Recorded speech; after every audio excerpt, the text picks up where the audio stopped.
Vamos lá, meus irmãos, vamos lá? Continuando o nosso 8º dia de aula de Hermenêutica 1 e 2, é o nosso segundo bloco, nossas aulas estão sendo gravadas. Trabalhamos há pouco no slide anterior, onde falávamos sobre a interpretação bíblica entre os judeus, em especial os judeus ali palestinos. Nós chamamos palestinos pelo fato de morarem na Palestina, o que nós hoje conhecemos como Palestina, né? Mas seria a nação de Israel, tá bom? E agora nós estaremos lendo o segundo slide, que fala sobre a interpretação bíblica entre a igreja cristã, ou seja, o início da igreja cristã, naquele período que nós chamamos de patrística, tá bom? Como era a interpretação bíblica deles. Então, a gente vai agora no nosso segundo slide, eu vou compartilhar aqui com vocês.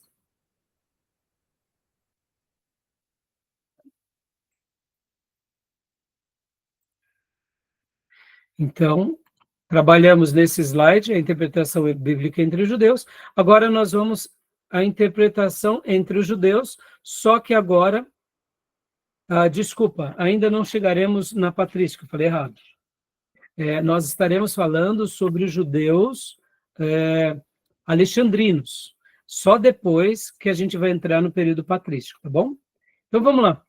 A interpretação entre os judeus alexandrinos ou alegoristas. Presta bastante atenção nesse detalhe, irmãos. Aqui, judeus palestinos. Leia a Palestina, irmãos, Estado de Israel, tá? Os judeus que ficavam ali na nação de Israel. E agora que nós estaremos falando sobre os judeus alexandrinos, nós temos que lembrar que o que era Alexandria? Alexandria era uma cidade do Egito, ou seja, era um polo acadêmico onde Alexandre o Grande tinha construído uma das maiores universidades gregas. Mesmo depois que veio o Império Romano, se manteve ainda como um polo muito importante. Alexandria continuou sendo muito importante durante muitos outros séculos depois, tá bom? Então, como que os judeus que viviam lá na Palestina interpretavam e como os judeus de Alexandria interpretavam? Então, vamos ler agora esse segundo slide. Irmã Beatriz, continue lendo para nós, por gentileza. 2. Os judeus alexandrinos alegoristas. Aspectos gerais. Interpretação determinada pela filosofia grega de Platão, o dualismo. Filo de Alexandria, 20 a.C. a 54 d.C. Dá uma pausa até aqui. Perceba que aqui o autor ele já coloca uma informação. Alegoristas. Alegoristas. Vocês se lembram que na cultura grega eles têm muitos mitos? Mito da caverna, o mito de Prometeu, o mito de Procusto, vários mitos, várias histórias gregas, eles usam mitos para explicar as histórias. Nós temos grandes escritores gregos também, que escreveu, por exemplo, a Odisseia. Entre os gregos, eles gostavam muito de contar histórias, de ilustrar as suas histórias. Percebam, e criou-se uma cultura que é a cultura da alegorização. O que seria isso, irmãos?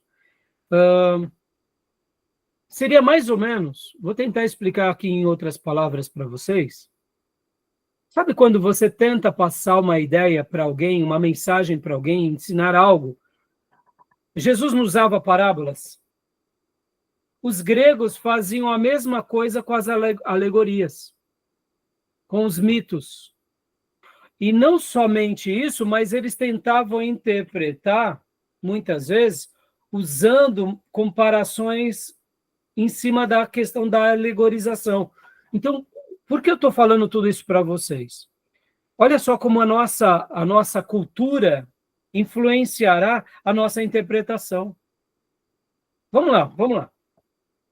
Hoje, quando a gente vocês estão aqui no seminário teológico, estamos aqui aprendendo a se preparar melhor para o ministério, certo?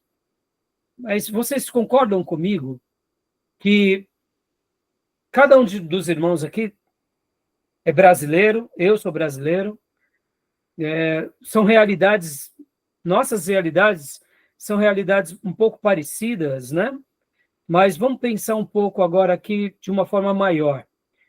A nossa cultura se assemelha à cultura americana? Sejamos honestos. O nível cultural... Hã?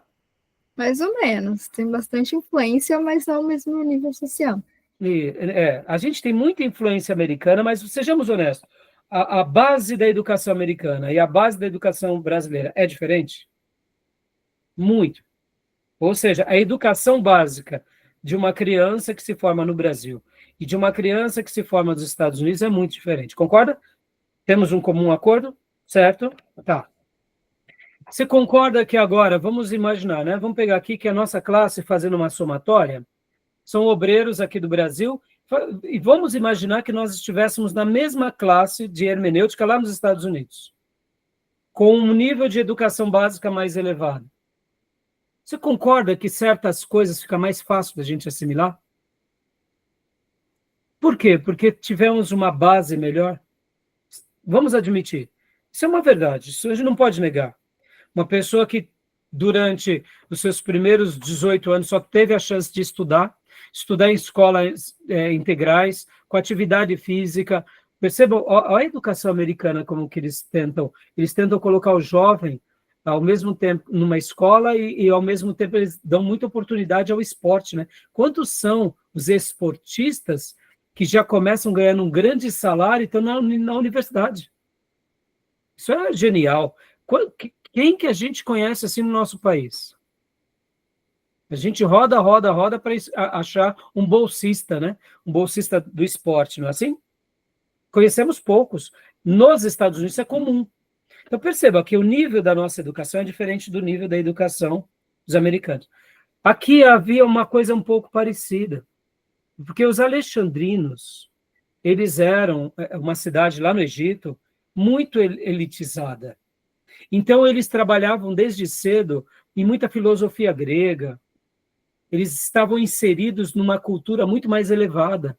Então, o nível de raciocínio deles era um pouco diferente da maioria dos outros judeus espalhados no mundo. Isso é inegável. E por que aqui, estou fazendo toda essa defesa, eu não estou justificando que eles eram melhores, entendam, tá? Lembram que o princípio de interpretação hermenêutica dos nossos irmãos palestinos era literal, lembra aqui, ó, literal?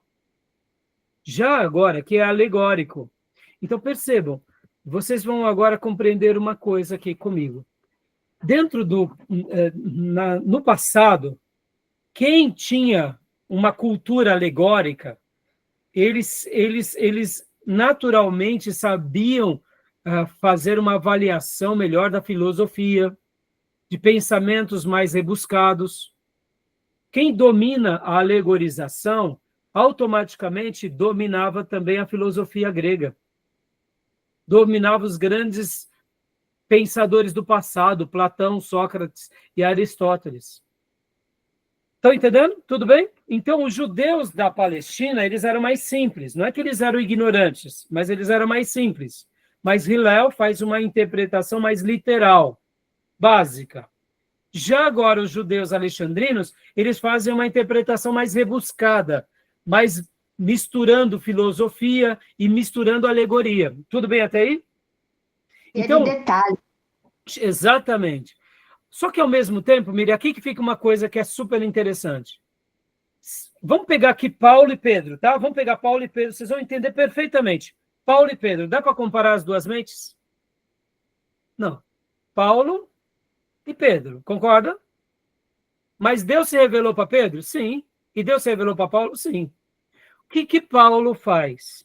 Paulo, na hora que ele vai se comunicar, a maneira que ele se comunica é muito mais rica, o seu vocabulário, suas cartas, os seus pensamentos. Perceba. Então, eu estou usando Paulo e Pedro para mostrar que Paulo representa muito bem os judeus alexandrinos. Um jeito mais sábio de pensar, mais rebuscado. Você faz um argumento, ele vem com 3, 4. Você joga uma proposta, ele vem com 4, 5. Paulo era assim. Paulo, você não conseguia pegar Paulo facilmente. Pedro já é mais fácil.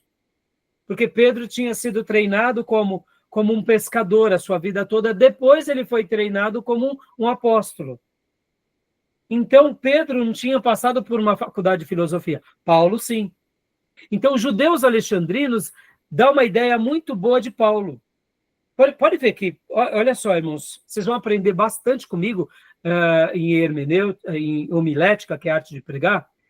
O pensamento judeu ele é muito diferente do pensamento oriental, ou melhor, pensamento grego. O judeu começa a falar um negócio aqui, aí ele abre um parênteses aqui, e aí ele abre outro, quando vai ver, ele sai daquilo. Não é assim as cartas de Paulo? Paulo começa falando em Romanos de uma coisa, de repente ele fala de outra, quando você... Mas Paulo está falando do que mesmo? Paulo é difícil de entender, mas é porque Paulo ele é um judeu. O judeu pensa assim, entendeu? Só que ele é um judeu inteligente, então ele abre um leque muito grande. Ao mesmo tempo, Pedro já é mais simples. Quando você lê a carta de Pedro, Pedro é mais direto. Pedro é mais objetivo. Não é assim? Então, os judeus alexandrinos, eles eram judeus mais voltados à filosofia, mais voltados a esse pensamento mais rebuscado. Por que eu estou falando tudo isso? Não é que eu quero dizer que Paulo era um judeu alexandrino, não. Paulo era um judeu, como outros judeus, só que ele foi formado na escola de Tarso. Tarso, ele fez filosofia.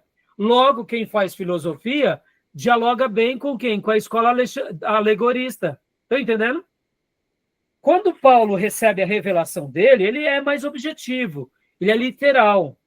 Mas a escola lá dos judeus que viviam lá no Egito, em Alexandria, eles gostavam muito dessa questão filosófica. Tá bom? Tudo bem até aí? Então, continua lendo para nós, irmã Beatriz, até aqui. Ó. O desejo de Filo. O desejo de Filo. Uma última observação. Percebam que aqui Filo nasce no ano 20 a.C. e morre no ano 54 depois de Cristo. Quem foi Filo? Filo foi um grande pensador judeu também, tá bom? Agora, olha só que interessante. A gente viu Filo e aqui a gente viu quem? Aqui a gente viu Hilel, ano 70 ao ano 10. Percebam que eles foram praticamente contemporâneos, né? Enquanto Hilel já estava bem velhinho, aí vem Filo, e Filo, ele nasce aqui quando Hilel já tinha por volta de 50 anos, né? Então, ele pegou o finalzinho, né, da vida de Hilel. Foi praticamente a próxima geração, né? Então, leia para nós, Cia, por favor. O desejo de Filo era evitar contradições e blasfêmias, levando a alegorizar o Antigo Testamento, principalmente nos antropomorfismos. Olha só, deixa eu dar uma pausa aqui. Perceba, a proposta dele de ir para a alegorização não era ir para a alegorização porque ele queria pegar emprestado a ideia de Platão, mas porque ele era tão piedoso que ele queria evitar blasfêmia, porque entre os gregos, eles não gostavam muito de alegorização, gostavam. Mas aí, quando ele começa a pensar, por exemplo, como a gente já ensinou na última aula, sobre essa questão do antropomorfismo. Lembra? A gente trabalhou em figuras de linguagem? Antropopatismo e antropomorfismo. Antropo, homem, morfismo, forma de Deus. Então, quando ele usa da alegorização, ele está tentando colocar na pessoa de Deus uma ideia aonde não ocorresse em blasfêmia. Percebe? Então, ele não vai para a alegoria porque ele quer inventar roda. Ele vai para a alegoria porque era a maneira pela qual ele achava que, ao falar da forma de Deus, usando a alegoria, ele preservava o caráter de Deus. Tá bom? Tudo bem? Então, continua para nós, Fia, por favor.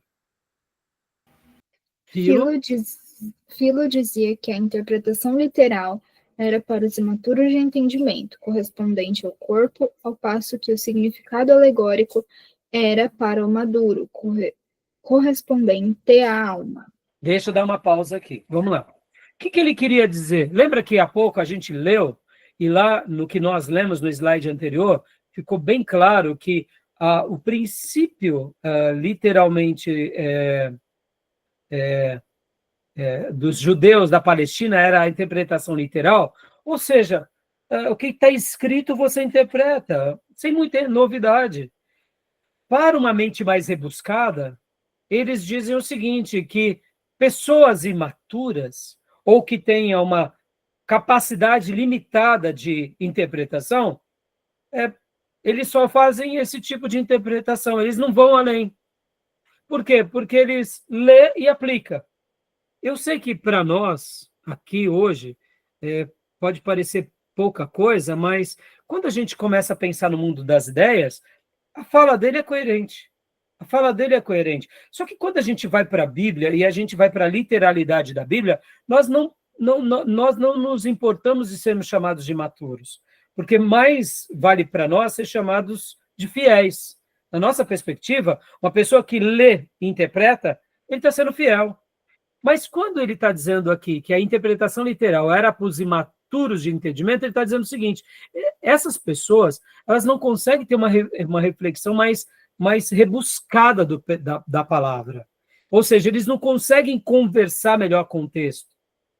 Por isso que eles são imaturos.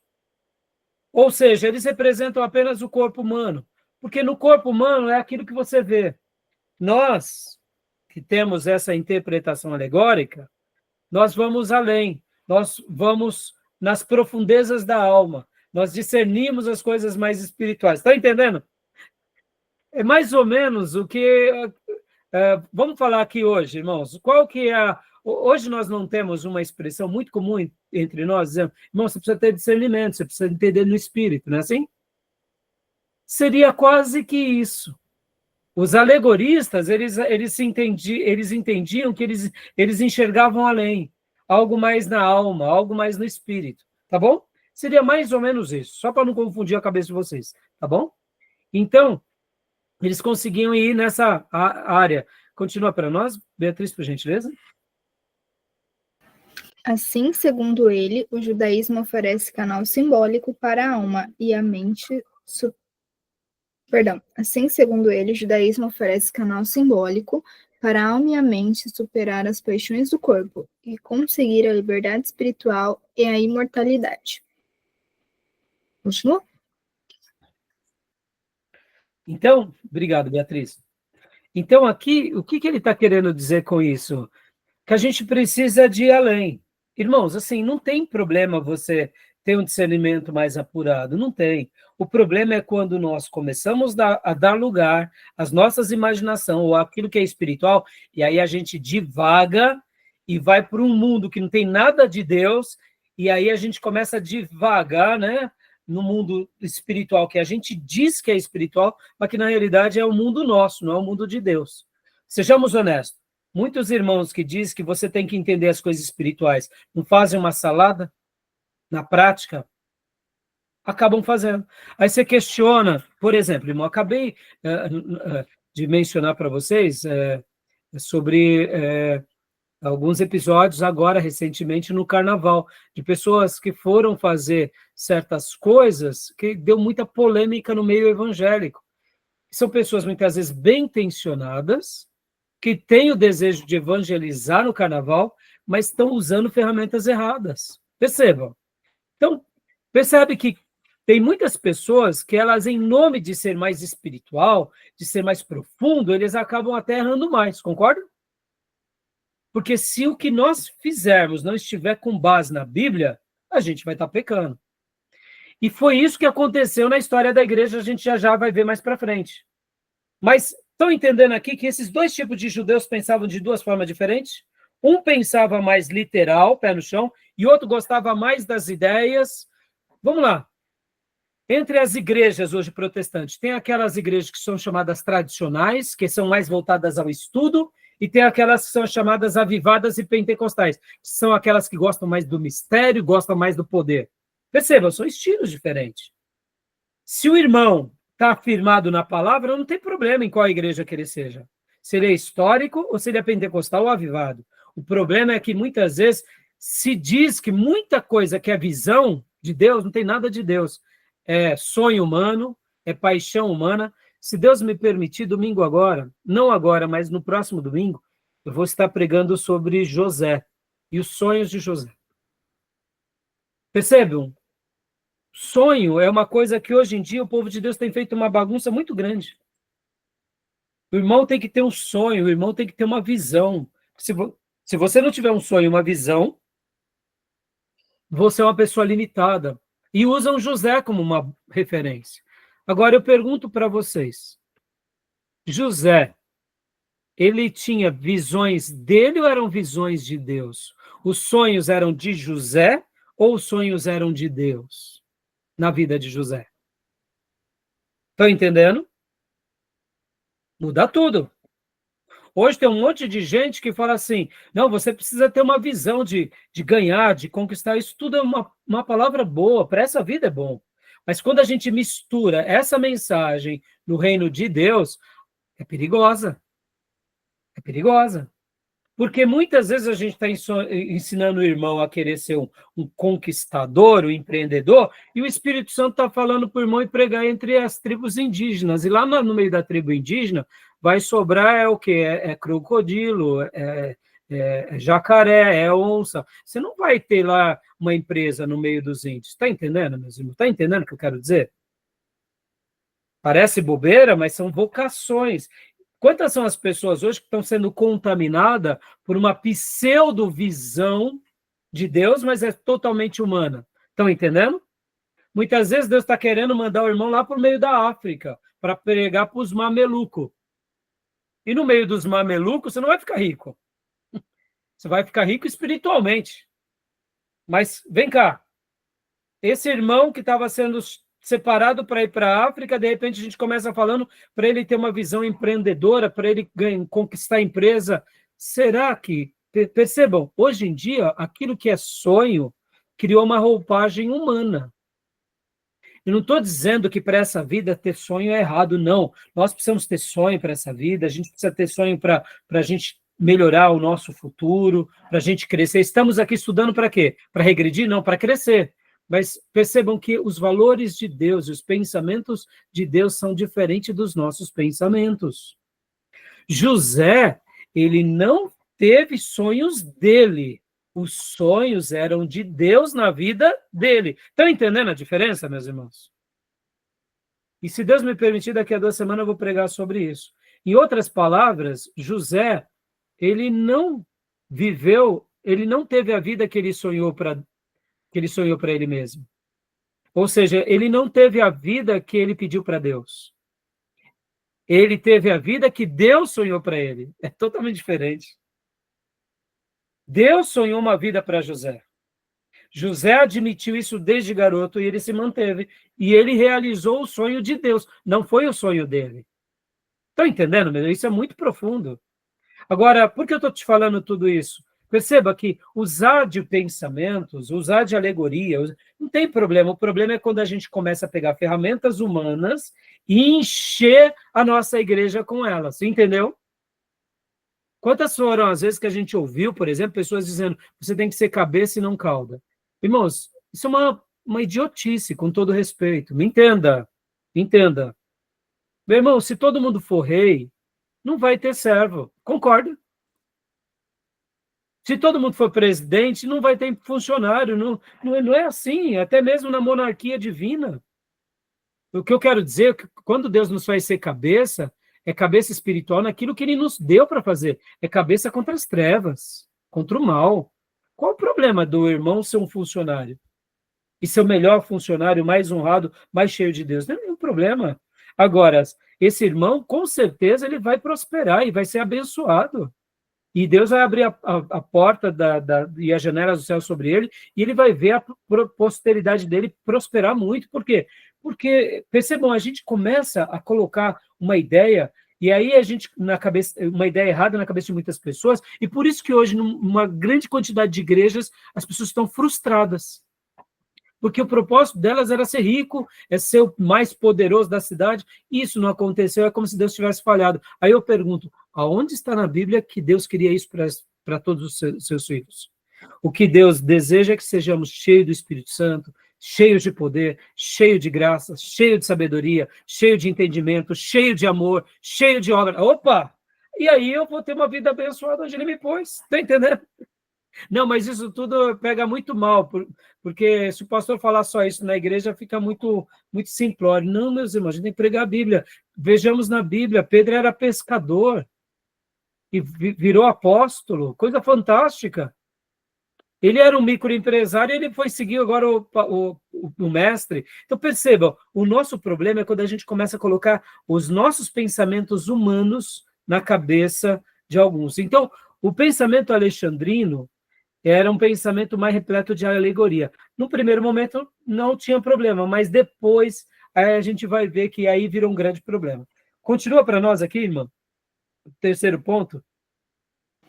Filo, em sua hermenêutica, segue a filosofia dualista de Platão, que diferenciava a alma do corpo. Então, Platão ele pensava muito nisso, a alma e o corpo, né? A gente tem que ir além. Bom, vamos lá. Vamos dar alguns exemplos dessas interpretações alegóricas dos alexandrinos. Vamos lá, exemplos.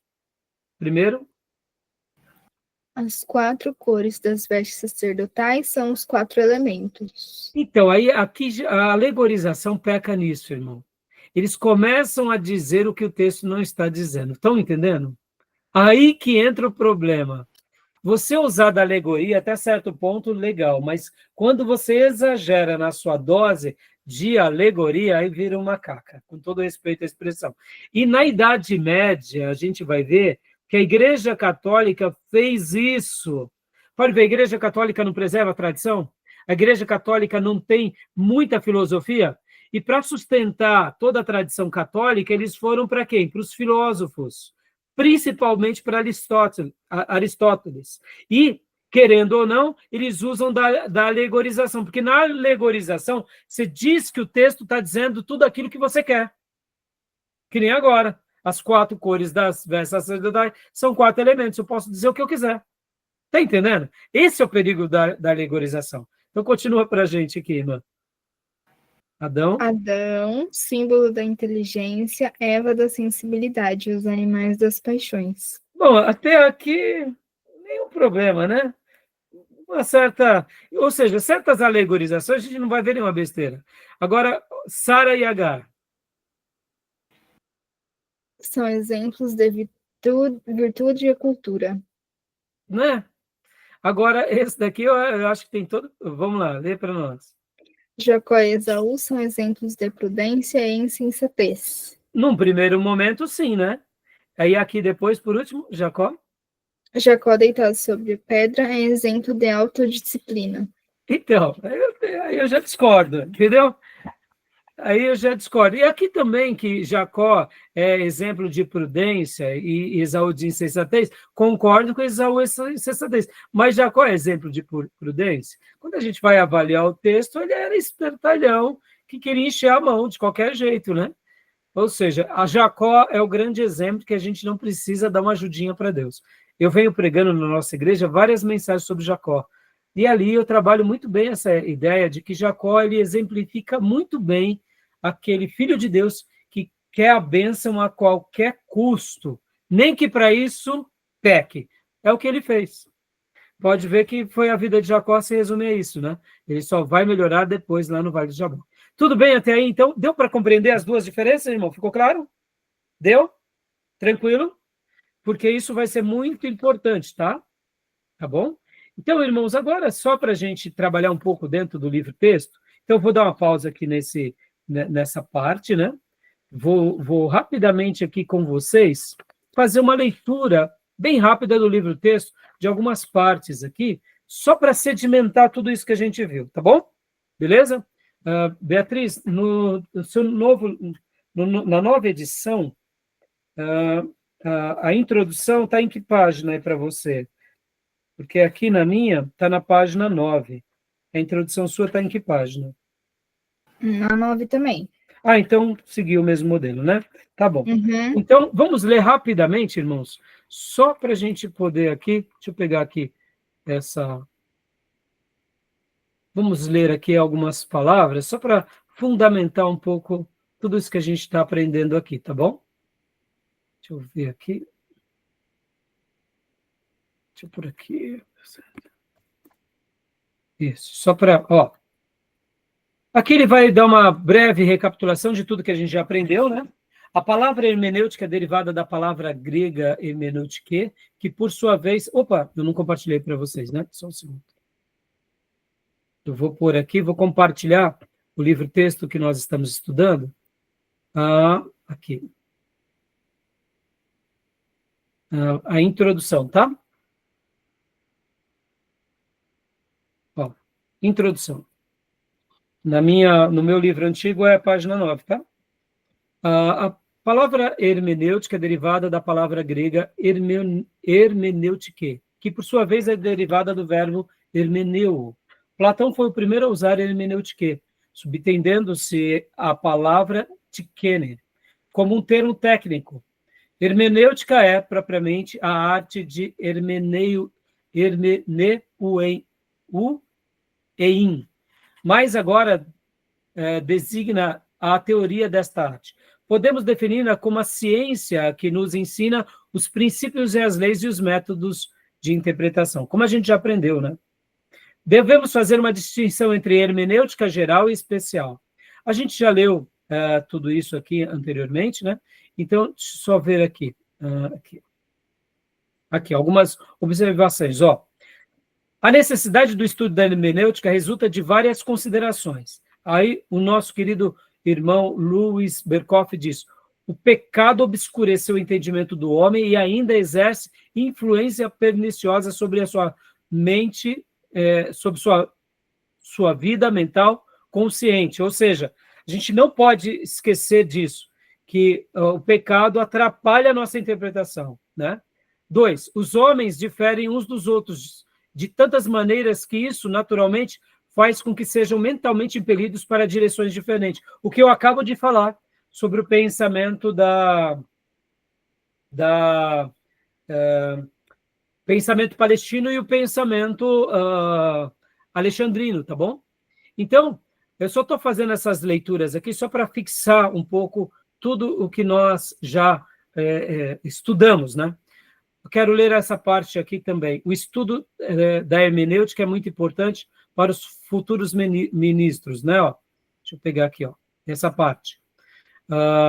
O estudo da hermenêutica é muito importante para futuros ministros do Evangelho, porque só o estudo inteligente da Bíblia vai lhes fornecer o material necessário para a elaboração de sua teologia. Cada sermão que eles pregam tem a obrigação de ter uma base exegética sólida. Este é um dos maiores anseios dos nossos dias. Na instrução dos jovens da igreja e na visitação familiar, elas são muitas vezes chamados inesperadamente para interpretarem passagens das Escrituras. Nessas ocasiões, o entendimento satisfatório das leis de interpretação irá ajudá-lo substancialmente. Será parte de sua tarefa defender a verdade contra os ataques da alta crítica, mas para que possam fazer isso de maneira eficaz, devem saber muito como lidar com ela. Ou seja, aqui ele está dando algumas dicas, né? Tá bom? Sobre tudo isso. Tá bom, meus irmãos? E agora vamos ver aqui, ó, a história dos princípios hermenêuticos entre os judeus. Tudo que a gente tratou nesses dois textos, aqui vai estar bem detalhado. Tudo que a gente passou há pouco nesses dois slides, tá bom? Tudo bem até aí? Alguma pergunta até agora? Tranquilo? Então, eu gostaria até de perguntar, vocês já começaram a ler esse livro? Ainda não? Então, eu gostaria muito que vocês, irmãs e irmãos, a partir de hoje, pegassem firme nesse livro, porque vai facilitar muito a nossa aula com base em cada um desse material, tá bom? Podem ver que a gente agora vai passar um pouquinho em cima deles, e em cima de tudo que a gente viu nos slides, se vocês lerem essas páginas antes, naturalmente, a compreensão de vocês vai ficar mais aguçada. As dúvidas de vocês vão ser mais esclarecidas, tá bom? Tudo bem? Então, aqui, eu vou ler rapidamente, só para a gente... você consegue ler para nós, Beatriz, no seu próprio livro? Quer ler no seu próprio livro? A gente está no capítulo 2 aqui da Isso, é aqui, ó, definição história dos conceitos. da história da hermenêutica, né? Tá.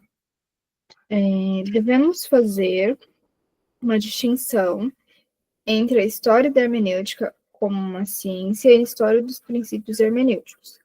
A primeira teria começado no ano 1567 da nossa era, quando Flácius Ilíricos fez a primeira tentativa de um tratamento científico da hermenêutica. A última teve seu início no próprio começo da era cristã.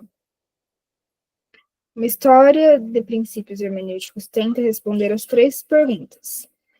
Qual era a visão predominante com respeito às escrituras?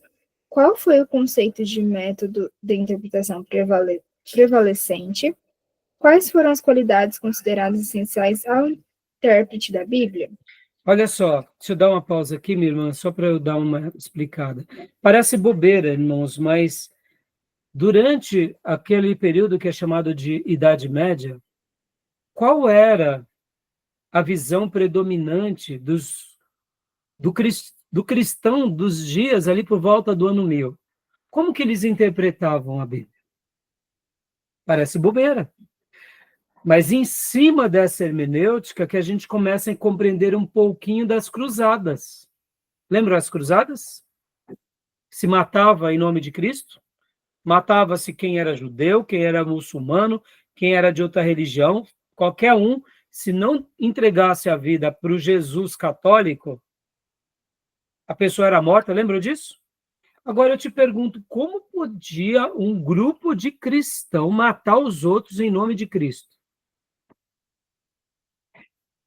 A visão predominante com respeito à Escritura naqueles dias era o quê? Nós somos o povo de Deus, o Papa está falando que a gente tem que matar esses pagãos endemoniados, ele é o mensageiro de Deus, ponto passivo. É Deus falando na boca do Papa. Está entendendo? Era isso que acontecia. Então, percebam que estudar a história da hermenêutica é compreender os acertos e os erros. Porque muitos, com certeza, nesses dias, se questionavam se matar alguém estava certo. Porque por mais que aquele povo fosse um povo cego à Bíblia, não fosse educado na Bíblia, no fundo, eles sabiam que um dos principais mandamentos era não matarás. E como podia matar? Entenderam? Ou seja, percebam que o que a gente está aprendendo um pouquinho agora, olhando na história, nos dá assim, um medo. Porque se nós não tomarmos cuidado, a gente pode cometer os mesmos erros hoje, na igreja do Deus vivo. Vem cá. Tem pastor aí se enfiando na política? Tem pastor aí virando marajá de Deus? Sultão de Jesus? Tem que ter jato? Onde está na Bíblia? Estão entendendo? Onde chegou a igreja? Estão entendendo, meus irmãos? Chegar para o pastor e falar assim, pastor, você vai lá para Praia Grande, no meu hotel lá que eu tenho na Praia Grande, ele fala, está amarrado em nome de Jesus. Eu tenho que ir lá para Dubai. Se for bênção, em Dubai. Não é assim hoje em dia, mesmo? Olha que absurdo. Aí, onde chegou a igreja de Jesus? Vamos lá. Vocês já viram alguma freira? Vamos fazer uma crítica aqui. Vocês já viram alguma freira ficar esbanjando coisas materiais? Quem é que dá mais? Quem é que tem mais valor no meio? Vamos agora fazer uma crítica, hein? Tem que ser maduro. A freira, ela é uma pessoa avarenta? Que ela fica capitalizando em nome dos fiéis? Agora eu pergunto, quem era para ser modelo sobre essa questão? Eram as freiras ou eram os pastores? Não é vergonhoso? Estão entendendo?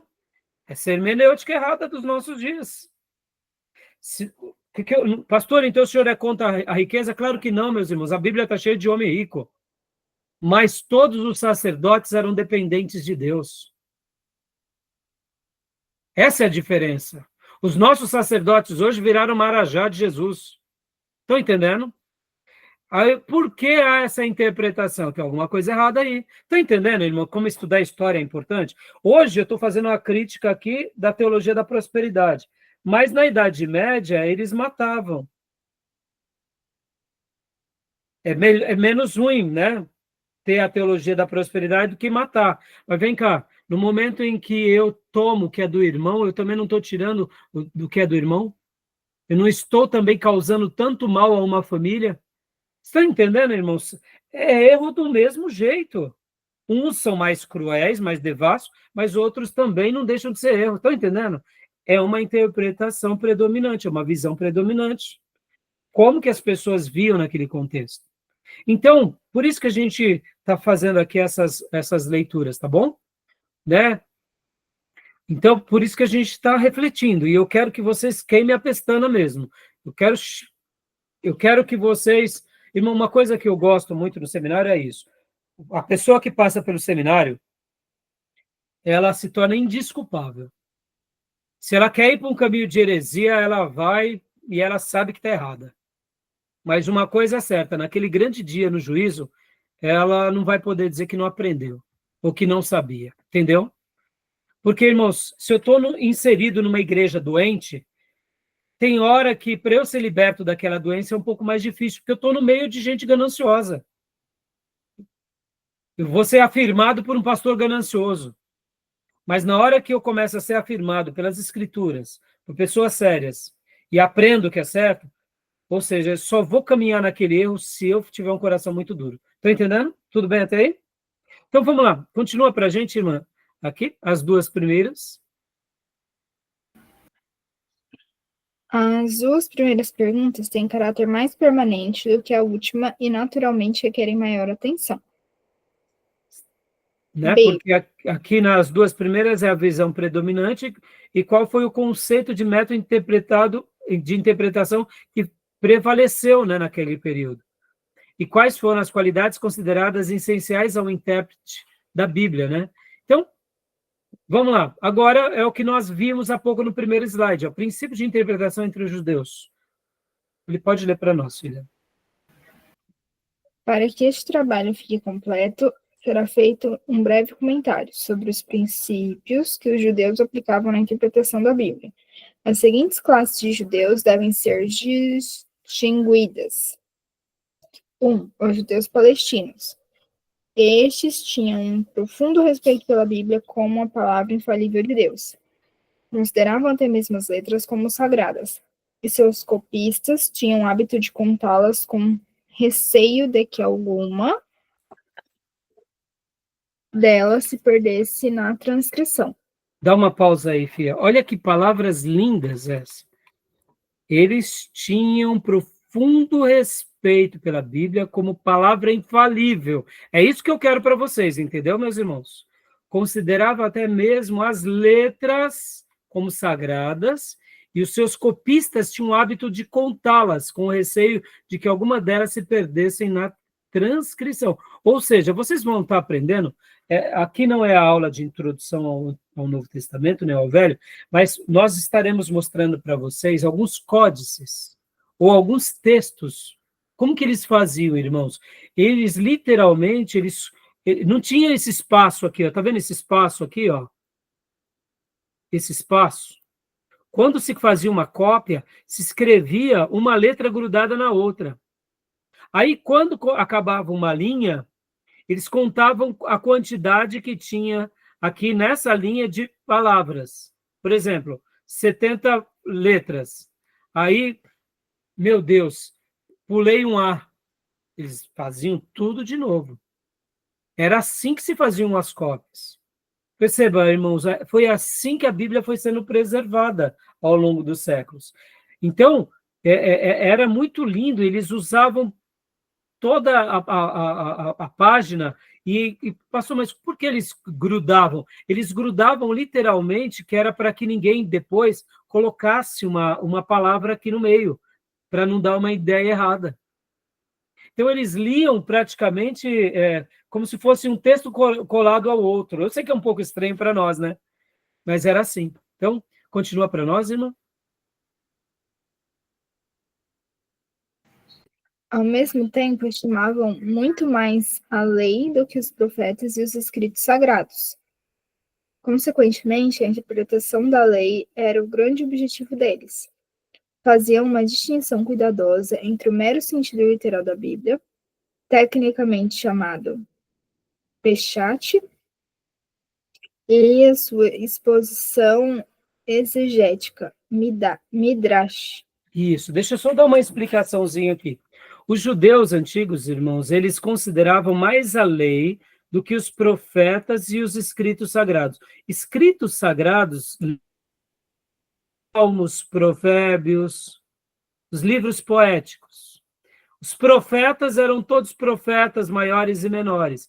Temos também os livros históricos, mas na cabeça dos judeus, a lei tinha um destaque sobre os outros livros. Na cabeça de Jesus e dos apóstolos, não. Pode ver que Jesus trabalha lei, profetas e salmos, tudo igual. Para nós, o Velho Testamento tem diferença? Não. Para nós, o Velho Testamento é tudo palavra de Deus. Mas para o judeu, eles têm essa distinção em que a lei ela tem mais importância do que depois os profetas e depois os escritos sagrados. E aqui, no caso, né, quando eles faziam uma distinção literal da Bíblia, eles chamavam isso de Peshat. E uma exposição exegética, ou seja, uma explicação, era Midrash. Era assim que eles chamavam.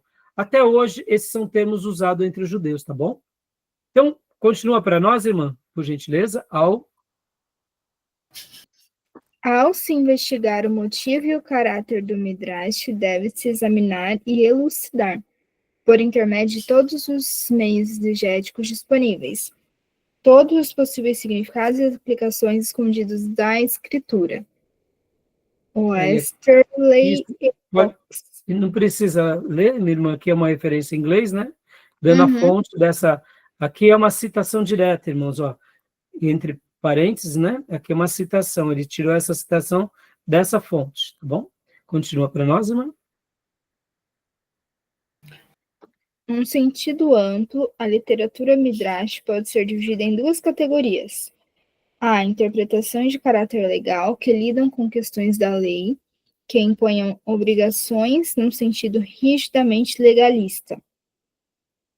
Aí aqui é um termo em hebraico, é halakha. Halakha, que é essa interpretação de caráter legal. E o B? Interpretações de uma tendência mais edificante e livre, que cobrem todas as partes não legalistas da escritura. E esse nome eu não sei. Isso, Haggadah. Tá. Essa última é mais homilética e ilustrativa do que exegética. Seriam duas maneiras em que os judeus têm de fazer as suas interpretações, tá bom?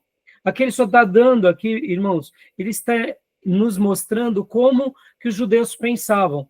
Pastor, isso tudo vai cair na prova, irmãos, assim, isso daqui é mais informação para vocês entenderem como os judeus interpretavam, tá bom?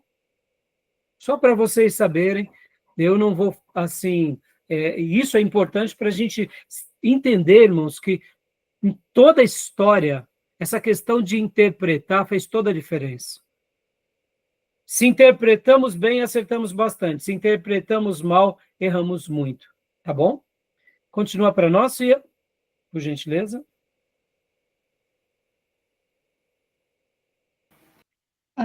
Uma das grandes fraquezas da interpretação dos escribas se deve ao fato de ela exaltar a lei oral, o qual, em última análise, é idêntica às inferências dos rabinos, como um suporte necessário da lei escrita, e que no final era usada como meio para pôr a lei escrita de lado. Isso deu origem a todos os tipos de interpretação arbitrária. Observe o veredicto de Cristo em Marcos 7:13. Então, agora aqui só dando uma breve explicação, meus irmãos. Não é porque os judeus faziam a sua interpretação que eles estavam certos de tudo, tá bom? Porque assim como Abraão recebeu uma lei oral, agora os judeus, fazendo a sua interpretação, eles também acabaram exaltando um tipo de lei oral. Foi por isso que nos dias de Jesus, vamos ler Marcos 7,14, vou abrir aqui para vocês, vocês podem ver que Jesus repreende muito essa tradição dos rabinos nos seus dias. Por quê?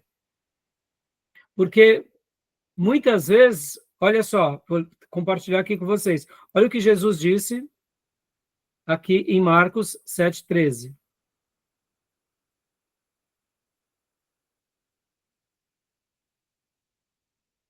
Invalidando assim a palavra de Deus pela vossa tradição que vos transmitistes.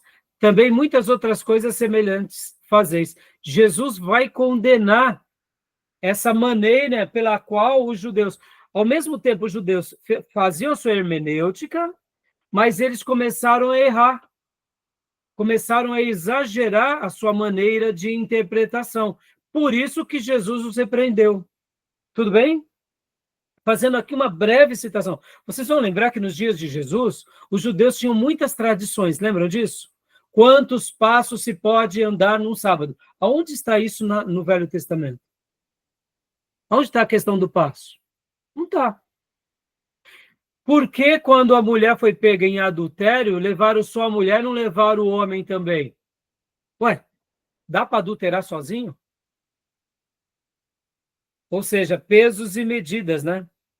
Já que a mulher não era tão importante quanto o homem, então joga pedra nela, não nele. Mas é assim que pensa Deus? Perceba, o que os judeus fizeram, mesmo que eles tinham as suas interpretações, eles foram criando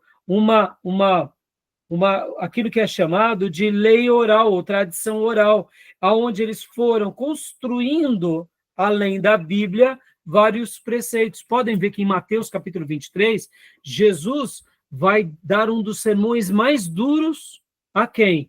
Aos líderes religiosos, e vai chamar eles o quê? De hipócritas. Quem eram os líderes religiosos? Eram para ser os descendentes de Esdras e Neemias para receber o Cristo. Mas quando Cristo veio, eles foram contra Cristo. Por quê? Porque eles estavam agora vivendo em cima da sua hermenêutica e não em cima da palavra de Deus. Pode ver que Jesus realiza obras maravilhosas e eles ficam duvidando de que Jesus é o Messias. Não matam Jesus por medo, não era porque não queriam. Percebam? Então, ao mesmo tempo que os judeus também, num certo momento, fizeram uma releitura literal da Bíblia, eles foram também, ao mesmo tempo, para hermenêuticas erradas. Por isso que Jesus começou a repreendê-los e trazê-los de volta ao que nós conhecemos como a sã doutrina, né? Tá bom? Tudo bem até aí? Alguma dúvida, meus irmãos? Porque assim, irmãos, ao falarmos da interpretação dos judeus, eu não posso também dizer dos erros dele.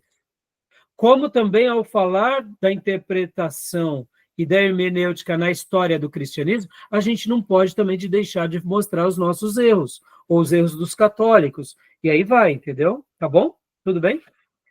Então, agora leia para nós aqui, Hilel, irmã. Agora aqui, por que eu estou lendo esse texto? Porque aqui tem informações preciosas que nós não tínhamos nos slides, tá bom, meus irmãos? Então, eu só quis enriquecer vocês.